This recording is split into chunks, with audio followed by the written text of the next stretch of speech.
Woo-wee! Got some work to do.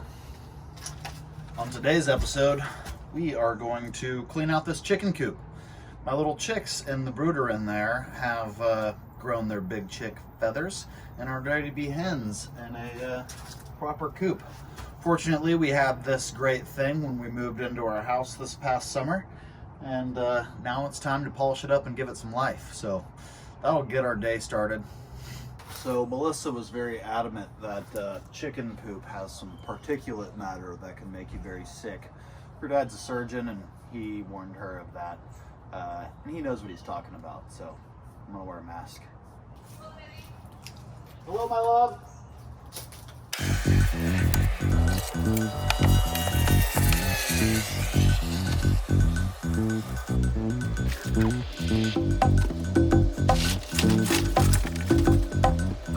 Morning, Pa. You're on the vlog. Congratulations. Oh, good. I'm on the morning vlog. The daily morning vlog that's not every day. Yeah, 2 thumbs up. You just take it and you put them in flat like that. Okay, love. You gotta make sure it lines up. Spring loaded. And then, boop.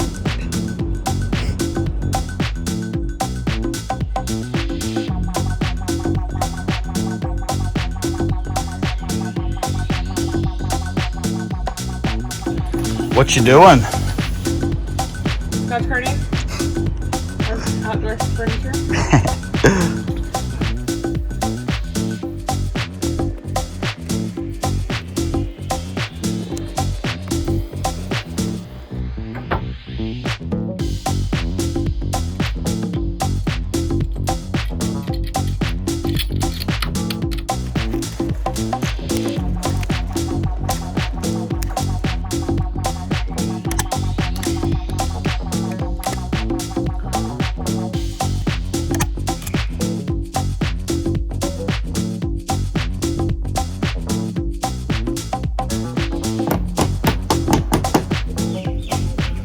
Alright, ladies, guess what?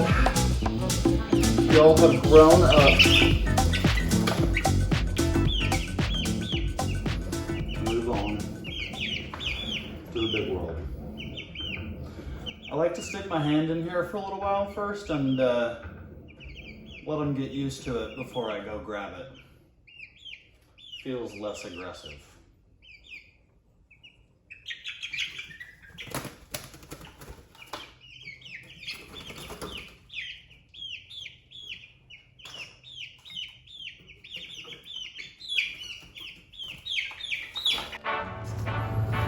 I know I'm scaring the shit out of you,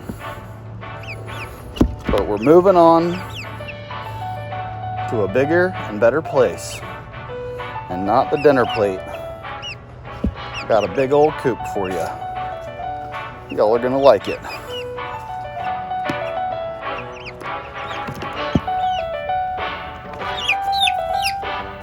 I want you to explore the space while I'm paying a lot of attention and break out of here so that I can fix it. Break out of here during the day while I'm watching, not at night while I'm sleeping. You hear me? You hear me, birds? As the adults said on Peanuts, which is more like what they're hearing. Wah, wah, wah, wah, wah, wah, wah, wah, wah, wah, wah.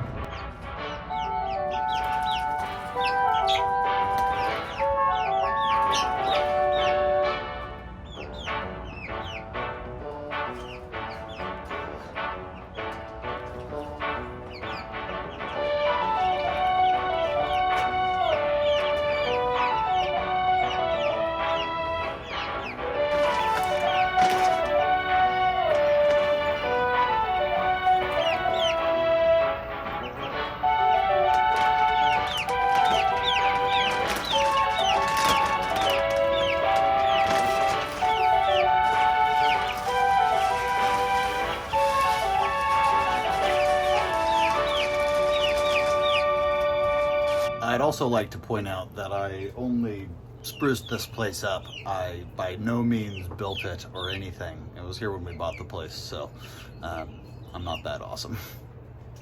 There's all kinds of cool stuff though. There's a little hatch for getting at the eggs later when they're old enough to nest and roost. But now I have to go get some hay. Put a little hay and get some flooring on the ground for them. But my dad, who is an experienced chicken owner, was insistent that I get them into the coop immediately. So here we are. Gonna sit here and try to keep an eye on them for a little while. Let the dogs roll around in the yard and hope that they start to get used to each other a little bit. We've made a point with the chickens and the dogs to not try to make a big deal about like keeping them super separate. We've been very careful, but we don't want the dogs to think that they need to be too curious about the chickens. So we've been trying to create that atmosphere.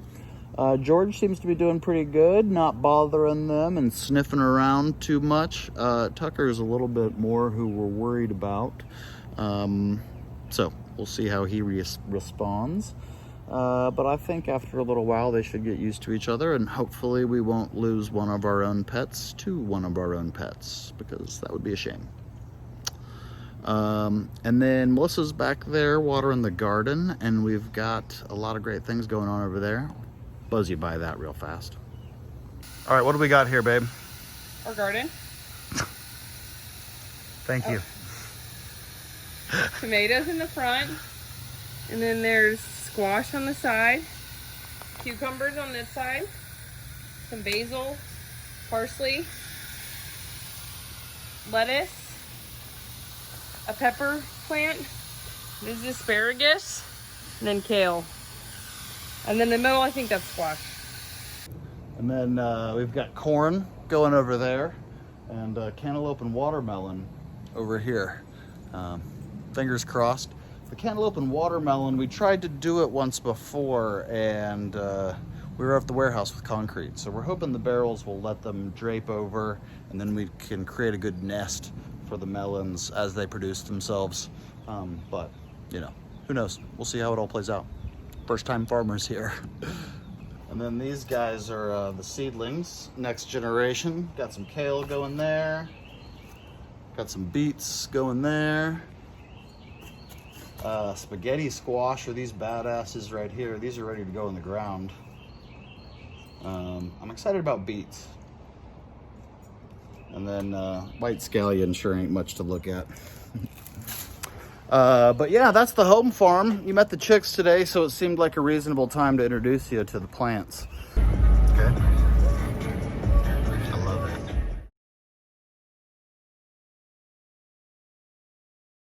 That's my dude, Jimmy, right there. I had to put the camera down and talk to my friend. But very good people here at Taco Divino. So we have had chickens for almost a month. They were actually born right out a month ago, May 4th, I think. And so what we just completed was the brooder phase. And the idea of brooder is when they're baby chicks and they don't have their actual big hen feathers, they need to stay very warm. And so you need to keep them under a lamp and in a confined space, ideally with no sharp corners from what I've heard. And that will allow them to stay warm. They need to be between like 80 and 90 degrees or something kind of crazy like that. But now that they're a month old and I've got a good coop for them, and it's not obscenely hot yet, it's a good time to let them out. We're in Texas, so it doesn't get cold at night, and so we shouldn't have any problems there. Hey, no, those tacos aren't for you. Stop licking me, Tucker. Babe, do the dogs have water? They just want food. They just want food. Yeah, so having the little chicks has been fun. Supposedly they won't start doing eggs and be fully full grown for like 6 months. But over the next 2 months, they're gonna get up to full chicken size. And it's been fun spending time with them and having them, you know, learn about me and get comfortable with me. There you go. Thanks, love. Got it. Ooh. Ooh.